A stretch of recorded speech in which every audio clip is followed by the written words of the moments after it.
is Nicholas Toth. I am the co-director of the Stone Age Institute and a professor of anthropology at Indiana University.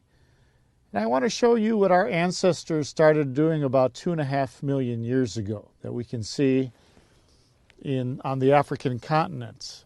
The earliest archaeological record are very simple stone tools, and they discovered around this time that if you took two natural cobbles, say from a gravel bar of a river, you could hit one against the other one and knock off these razor-sharp pieces of stone that archaeologists call flakes. So in a matter of a few seconds, I'm producing these very sharp razor blade-like materials that can be used for, say, cutting up the carcass of an animal that you might kill, or maybe you find that's been left by carnivores and a little bit of meat left on the bones that you can cut off. So these are literally razor sharp. If I were to drag this across my finger, I would cut myself quite badly. So when you think of early stone tools, don't think that they're not razor sharp. They're as sharp as a surgical scalpel. And we can use these for a range of activities, as our ancestors did in the early Stone Age. Butchering animals, working wood, say you want to make a spear for hunting, or a digging stick for digging up roots and tubers from the branch of a tree. These are great tools for the shaping that you would do for that. And so we see this trajectory in human evolution starting around 2.5 million years ago of these very simple types of stone tools. And it's soon after that, by about 2 million years ago, that we have really good evidence for the expansion of the human brain, for the spread out of Africa shortly after that, the reduction in the size of the teeth and the jaws of our ancestors as well.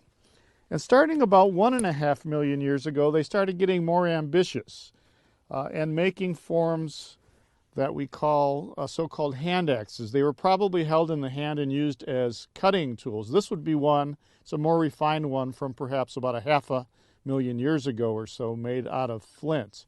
And so the idea of this is you would take a larger piece of stone and kind of imagine that form in the middle of it, and then again using a hammer, slowly but surely marching around the edges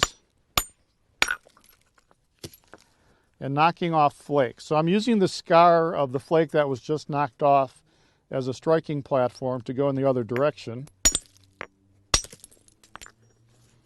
And the idea is you want to march all the way around this piece. So I'm not thinking too much about the final shape yet. I'm just kind of trying to produce an edge around the circumference of this piece.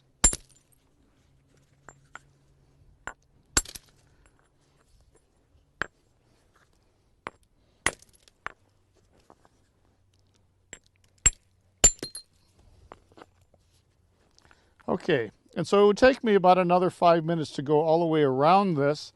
And then the next stage that our ancestors learned to do, that's called hard hammer percussion, where you use a hard hammer to knock off flakes. And another thing they learned to do, which is really interesting and somewhat counterintuitive, is you totally steepen the edge. You dull the edge by removing these little flakes with a smaller hammer, and then grinding the edge. And then you take a softer material. It could be a piece of hard wood, a fragment of elephant tusk. In this case, I'm using an antler of a deer. And you're biting right into the edge. And you're able to remove much longer, thinner flakes when you do that. And this is a way of controlling flaking. Do it one more time. And you get a much thinner product at the end of it. And this is called soft hammer technique. So I'm going to try to drive a flake off of this side by striking on this side.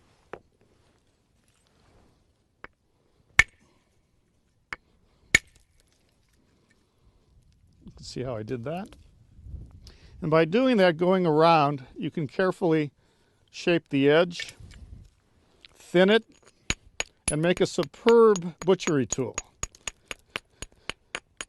And when people ask, why did they bother to make something this big? They were butchering large animals, sizes of zebra and buffalo on occasion. These are big mammals that weigh hundreds and hundreds of pounds. And would you rather use a razor blade for butchering one of these animals, or would you rather use basically a two-fisted tool like this? You have a lot more cutting edge, a lot more weight behind what you're doing as well. And so when we look at the history of technology, you're seeing changes in the refinement of stone tools over time. By the time you get to Neanderthals and early modern humans, they're probably starting to haft tools onto handles, either using some kind of adhesive material like pitch from a pine tree, or by using sinew or other material to lash tools together as well. And so we see this progression and refinement of technology through time, especially with stone. But starting around 80,000 years ago, we're also seeing refinement in bone working, that they're starting to make bone tools for the first time as well.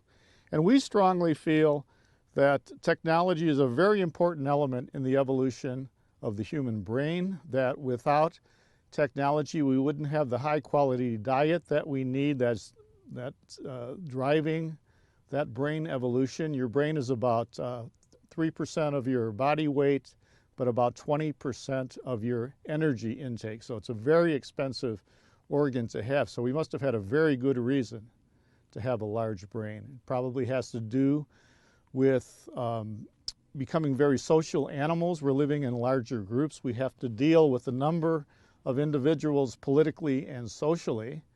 And so more intelligent animals are able to interact socially in a better way. And so probably another payoff of these larger brains over time is that we become more inventive and experimental and try new techniques of making and using tools as well. And we become the consummate, the most important dedicated tool maker in the history of the earth as we are today.